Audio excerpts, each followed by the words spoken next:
In the gates, there's one way in, but no way out. I'm talking with the stars themselves, Keith Powers, Mason Gooding, Algee Smith. Mason, what do people need to know about this movie before they see it in theaters?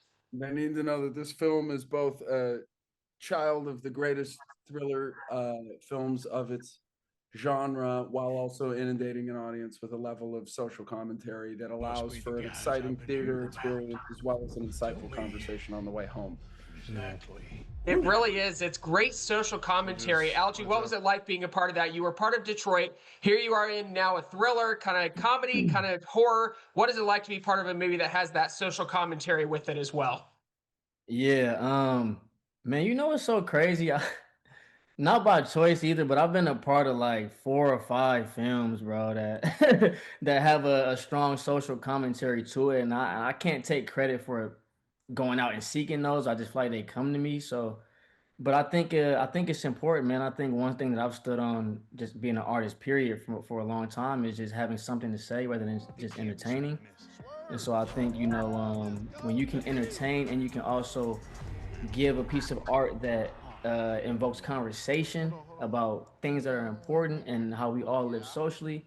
That's the best. That's the best one-two punch you can have. And so I'm blessed to be able to keep it going with, especially this type of genre film. I've never been in a psychological thriller before, so like being able to do it in this is fire.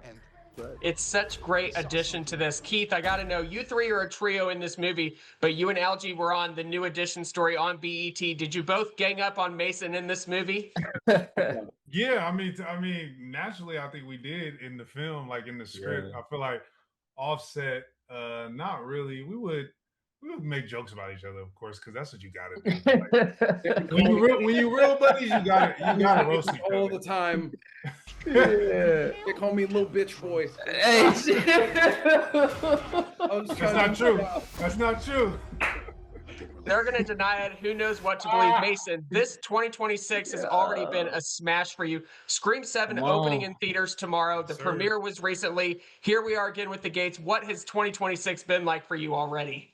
Well, I get to spend it chatting about two movies I love. Certainly, Scream, which has been such an integral part of my career, and also something like The Gates, where I get to hang with my dear friends, even when they're making fun of me. It feels like the most loving way that I could engage with, my career moving forward, and how a lot of what this year will be is like rolling out certain projects as it's kind of bottlenecked into 2026. But it's fun. I'm lucky enough to love the work that I get to do or have gotten to do, and as excited as I am to see and navigate what I will do next, to touch back on a lot of the experiences I've had, as meaningful as these have been, to get to talk about it with the people that mean so much to me, and making it has been the treasure of a lifetime. It's something so meaningful that I want each of your take. Obviously, we have to talk about James Van Der Beek, just such an icon. And in this movie, you guys are all, I'm getting chills thinking about, in his last movie performance, just a haunting but charming performance from him as well. I want to know from each of you, Keith, we'll start with you. What were the moments like on set working with him? He's a true professional, very genuine, just a great guy with great morals, honestly, really put his family first. And I really appreciated that. I remember one time, offset, we all went to eat. We walked to a soul food spot that actually originated in my hometown of Sacramento. That's how I knew about the spot. It's called Fixins, when we were filming in Tulsa, Oklahoma. And I remember us eating at this spot, and it was just cool how like much of a great listener James was. You know what I'm saying? For him to be an OG and to be in this industry for a minute, sometimes, and I love it too. I love the other side too of like an OG just talking and giving like game the whole time. Like I'll take those gems any day. But I really appreciated just how James just listened, and that was just a testament to like, who he was as a person, and I really appreciated him, and wish we got to spend more time with him, obviously. But that was what I would say. I love like receiving like those gems that are really grounded and humbled in the work, and just being a great human on set. And I think James embodied that. Yeah, what about you, Algee? What kind of lessons did you take from working with him on this film? Yeah, I think for me, it was really cool to hear Keith word it like this the other day. But I think it was one of the biggest things that I love was that James didn't treat our film like it was a little movie. You know, Yeah. James came, he gave his all to the film. He drove his own personal RV down from Austin, Texas to Oklahoma. You know, he stayed in the, or he didn't even get a hotel. He just it's like he brought his home to this movie set in a sense. And it's like that's real personal, man. And so, Yeah.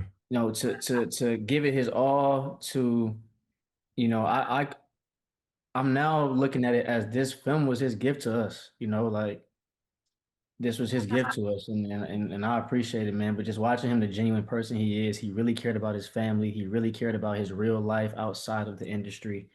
You know, he really cared about imparting good things into the next coming generation. And so, you know, yeah, man, I really want to just send love to his family and blessings to his friends and family. Yeah. Absolutely. And Mason, as Algie and Keith, their characters are off doing their thing, you have those special moments with James in James's character's house, just kind of sparring off with each other. I mean, what was rehearsing those scenes with him like? Well, it's funny because we only had 22 days to get the film, and it's 4 weeks of night shoots, and even still, James's section of the film was, I think, a total of about 2 weeks, and we're trying to save as much time as possible, and so we're shooting this deposition scene at the island in the kitchen as a cross shoot. So we're off on the side and we're talking about character, and he goes, I want to just kind of talk to you about something because John and I really want to make John Burr, the director, who's brilliant. We want to make sure this monologue really nails the ethos of what Jacob believes and how he might try to indoctrinate Derek into his line of thinking. And I feel like it might sound something, I don't know, kind of like this, and then launches into a 15-minute monologue, uninterrupted and unimpeded, to the point where all the gaffers and the PAs and everybody on set turns and starts just watching him. And he finishes, turns to me and goes, so you think you can find something in there to work in? And I was like, of course, I can make something happen. We hit our marks, a call action. I'm crying. He's pressing further. And by the end of it, call cut. I think we got it in a take or two. And he walks over, he puts his hand on my shoulder and he goes, see, that's acting, man. It felt great. And I was like, yeah, it felt really good. Felt really good. And that is the power. I mean, the world was shocked by his death. Obviously, we knew some of the battle he was going through, but then the way people are rallying behind him as well with the GoFundMe, with Steven Spielberg donating so much of his own money.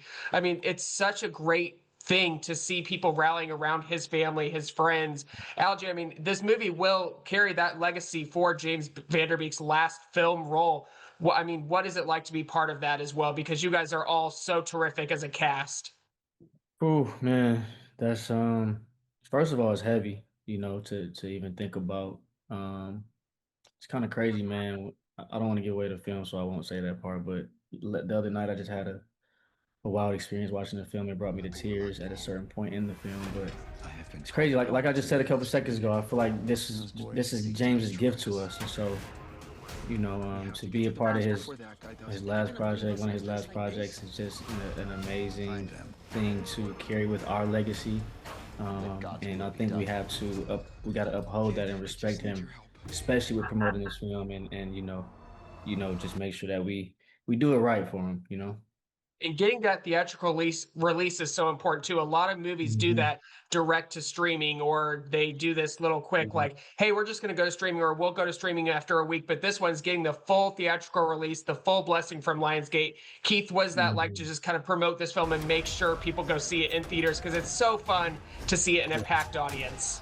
I mean, that's what we dream of. You know what I'm saying? That's the fun part. You know, is just, trying to tell people to get up and support our film. And, you dream to just have films on a big screen of any magnitude. And it's honestly just a blessing. And we can't wait to continue to, promote this film and tell people to go get up and go see our film. And honestly, it's just, I like to just remain present in it and have fun when I'm doing stuff like this, talking with you, Trevor. And it's been great. Awesome. I appreciate that, Mason. I mean, Scream 7, here we go, the gates. I mean, what's next? Like, we got to keep promoting these great movies. What's next in your career as well?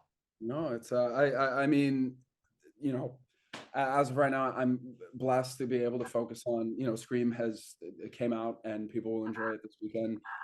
I look forward to people engaging with the Gates online and just generally getting to mull over the themes of the story and talking about that through its release.